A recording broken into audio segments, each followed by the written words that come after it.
the unemployment rate has risen by 0.4% over the month of October. Here to explain the data is our business editor, Ross Greenwood. So, Ross, it's quite a bump in a month. Let's remember this figure was effectively mid-October last month when this survey ended. So it takes into account, still things slowly getting back to pace. What do you make of this increase?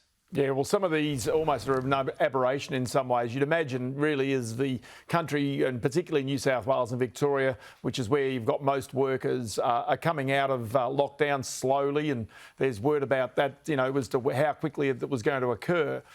You would imagine eventually that there's going to be actually lower unemployment rates. Now, the interesting part about this is that it almost is counterintuitive, because what's happened is as more people try and find work, you suddenly find that participation rate actually starts to turn around. So you can see here, there's actually more people out there looking for jobs. And so because there's more people out there looking for jobs, but not necessarily being able to immediately find that work, you start to find that the unemployment rate rises. And that's what's happened here.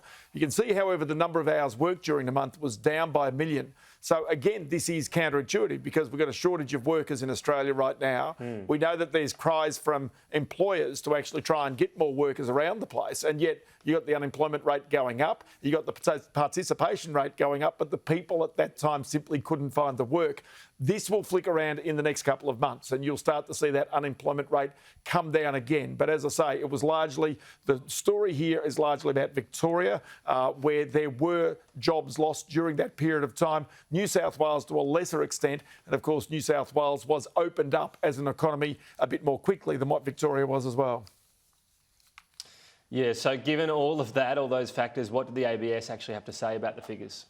Well, this is the interesting part about this. They're acknowledging, and Bjorn Jarvis is the head of their labour statistics at the Australian Bureau of Statistics. So he's come out and actually sort of made that observation. And really what he's saying is that they expect some sort of normality to come back into this. There was also one other aspect of this, and this was partly picking up school holidays. Now, I know a lot of kids were at home during these times and being schooled from home. But what they also observe is, unlike normal years where school holidays, everybody literally goes out and a lot of casual workers don't pick up work during school holidays, during this period, everybody where they could find the work pretty much stayed at work. And so that also has created something of an aberration.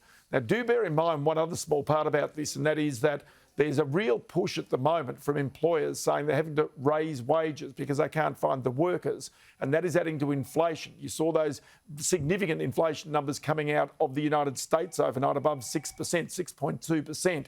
Now, here in Australia, if you start to see wages rise, and the Reserve Bank has said it wants to see wages rise to a certain extent, but not by too much.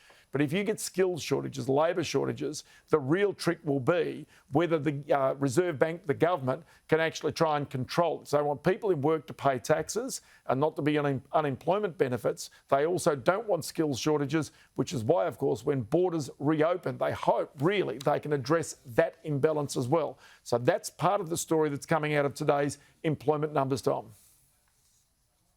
Indeed, Ross. So we'll see how it shakes out the next couple of months as well. Christmas period should be fascinating. Ross Greenwood with the latest on that rising unemployment.